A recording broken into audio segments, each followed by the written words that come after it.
Finest quality होता, crystal clear होता तो तकरीबन 1 करोड़ का प्लेट ये होता।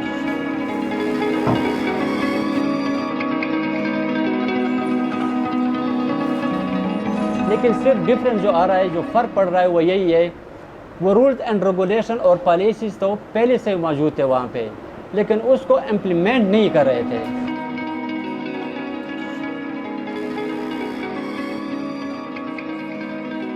बहुत फ़र्क पड़ा है। शुरू में तो आता रहा है, लेकिन अब तालिबान ने वहाँ पे सिस्टम ऐसा डेवलप कर दिया है कि वो लोगों को इन्वेस्टमेंट के लिए अट्रैक्ट कर रहे हैं काफ़ी। ये गहमा गहमी और रश जो आपको नज़र आ रहा है, ये कोई आम मार्केट नहीं है।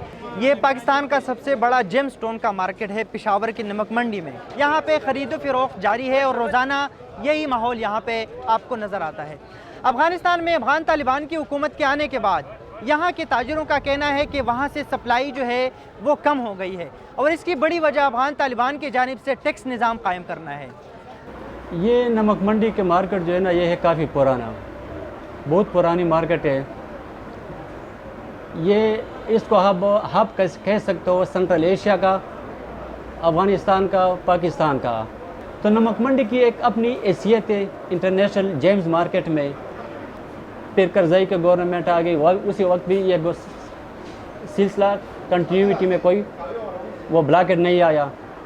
अशरफ गनी के गवर्नमेंट आ गए फॉर 10 ईयर्स, ब्लॉकेट में कोई फ़र्क नहीं आया। अभी जो मौजूदा जो गवर्नमेंट है, इन लोगों के दौर में भी कोई ब्लॉकेट नहीं आ रहा है।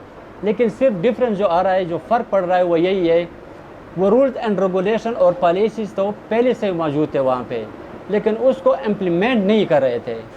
वही काम उधर ज़्यादा था, माइन से स्टोन उठाकर चेक पोस्ट पर आते, चेक पोस्ट पर उनके अपने लोग थे जो करप्शन करते या रिश्वत में मुलव्वस थे, तो वो रिश्वत लेकर उस स्टोन को इसी तरह ले आते। फिर जब मौजूदा ये गवर्नमेंट आ गई, तालिबान की गवर्नमेंट आ गई, इन लोगों ने वही पॉलिसी को इम्प्लीमेंट किया।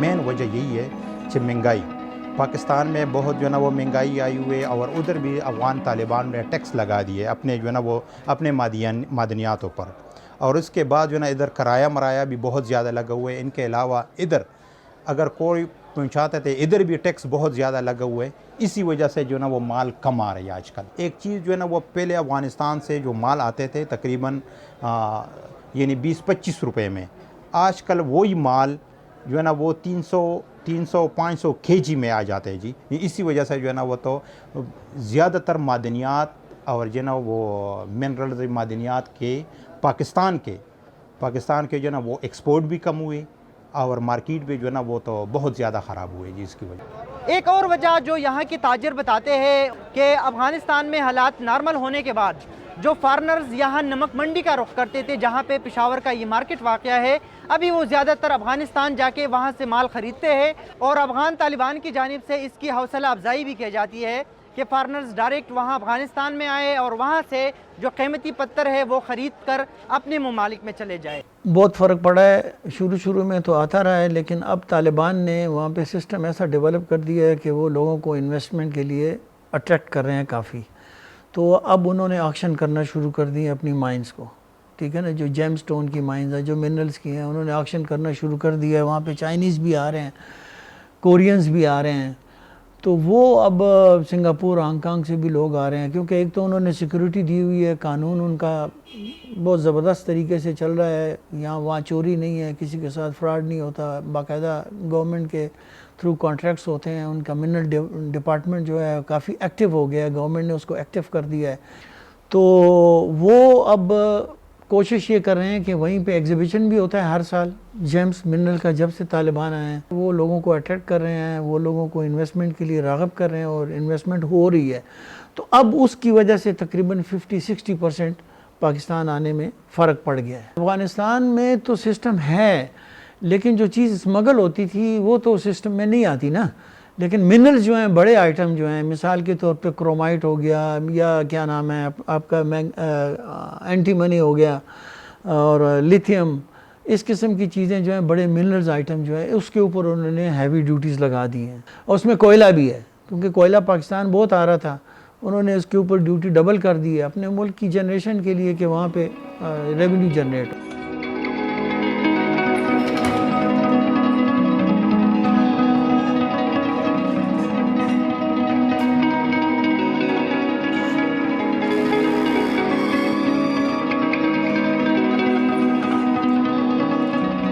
ये सवात के फिजागढ़ में सबसे पुरानी ज़मरुद की कान है। अफगानिस्तान से जिस तरह सप्लाई की जाती है, सवात से भी ज़मरुद जो है वो पेशावर मार्केट को सप्लाई की जाती है। लेकिन अब देखते हैं कि अफगानिस्तान में तालिबान की हुकूमत के आने के बाद क्या सिर्फ अफगानिस्तान से सप्लाई मुतासिर हुई है या यहाँ सवात से भी सप्लाई में कोई इजाफा हुआ है, या वो भी यहाँ भी कारोबार मुतासिर हुआ है। यहाँ ज़मरुद की कारोबार से वाबस्ता लोगों से हमने बात की है कि वो क्या कहते हैं। हमारा वाला माल था स्वात में, ये पेशावर में पहले बहुत कम बिकता था क्योंकि वो पंजशीर से बहुत ज़्यादा माल आ रहा था उधर। तो अभी मसला ये है कि वो बॉर्डर में थोड़ा इशू हो गया है, तो हमारा जो माल है स्वात का उसका डिमांड पेशावर में अब बहुत ज़्यादा है। पेशावर में जितने भी व्यापारी लोग बैठे हुए हैं वो ज़्यादा अफगानिस्तान के हैं, काबुल के हैं। तो ऑलरेडी पाकिस्तान की रिहायशी भी है, तो वही लोग ज़्यादा काम कर रहे हैं। अफगानिस्तान में भी वहाँ भी माल को ख़रीद करके पेशावर में फ़रोख्त करते हैं, या पेशावर में ख़रीद करके दूसरे मुल्क को बैंकॉक या इंडिया या इस तरह मुल्कों में फ़रोख्त करते हैं। ये अभी निकला है, ये बहुत कीमती प्लेट है मेरे सामने। ये है सेकंड क्वालिटी की ज़मरुद जो अभी निकाला है। इसमें एक ये पीस हमें मिला है, ये 30 सेंट का है, मतलब 1 कैरेट में 100 सेंट होता है, ये 30 सेंट का है। लेकिन ये है आई क्लीन है। ये आई क्लीन का मतलब ये है कि इसमें अगर मैं एक आंख बंद करके इसमें देखूं तो मुझे ये क्रिस्टल क्लियर नज़र आ रहा है, लेकिन माइक्रोस्कोप के ज़रिए इसमें अंदर थोड़े बहुत क्रैक्स होंगे। तो ये फाइनेस्ट क्वालिटी नहीं है। अगर ये इतना सा पीस भी फाइनेस्ट क्वालिटी होता, क्रिस्टल क्लियर होता, तो ये तकरीबन 3 लाख पाकिस्तानी रुपए का होता। लेकिन अभी यहाँ जो हमने बात की है, गवर साहब कह रहे हैं कि ये तकरीबन 50-60 हज़ार का है, क्योंकि ये फाइनेस्ट क्वालिटी नहीं है। तो किस्मत की बात है, फाइनेस्ट क्वालिटी निकले तो ये 3 लाख का, ये सेकंड क्वालिटी है तो ये 50 हज़ार का। और ये सारा प्लेट जो है ये गवर साहब कह रहे हैं कि अगर ये फाइनेस्ट क्वालिटी होता, क्रिस्टल क्लियर होता, तो तकरीबन 1 करोड़ का प्लेट ये होता।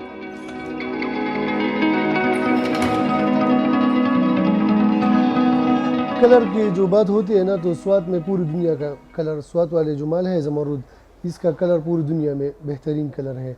इस तरह कलर कोई दूसरी या कोलंबिया या ज़म्बिया या पंजशीर या इस तरह ममालिक में इस तरह कलर नहीं होता। और पंजशीर का माल जो है वो साइज़ पे बड़ा होता है, लेकिन वो सफ़ेद होता है, सफ़ेद ज़्यादा होता है। और हमारा माल तो बहुत छोटा आता है, जब बड़ा भी आता है तो उसका कलर भी उस तरह से होता है, हमारे अच्छा कलर है।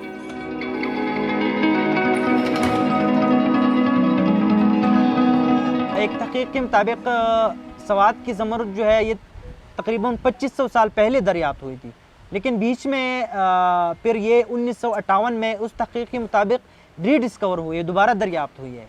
और इस पे यहाँ पे फिर काम शुरू हुआ है और यहाँ पे अभी माइनिंग हो रही है, लोग निकालते हैं इसको। तो और एक तहकीक में ये भी लिखा गया है कि जो इजिप्शियन रॉयल्टीज़ है वो भी सवात की एमरल्ड जो है वो इस्तेमाल कर चुके हैं। और साथ में दिहाइयाँ पहले इंडिया और पूरी बरी सग़ीर में, और साथ में जो इजिप्ट की मैंने बात की, वहाँ के जो रॉयल्टीज़ है, वहाँ की जो बादशाहत के टाइम पे जो लोग थे वो सवात के एमरल्ड्स के ज्वेल्स जो है, ज्वेलरी जो है वो इस्तेमाल करते थे।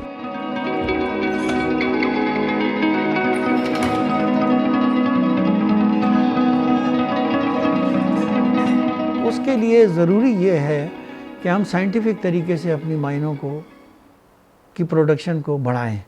अगर जिस तरीके से हो रहा है, अगर इसी लाइन पे चलता रहे तो ना हमारी प्रोडक्शन बढ़ेगी, ना गवर्नमेंट को फ़ायदा होगा, ना लोगों को फ़ायदा होगा, क्योंकि इसमें 30-40% वेस्टेज हो जाती है। ब्लास्टिंग से ये निकालते हैं, जेम्स को ब्लास्टिंग से निकालना ही नहीं चाहिए।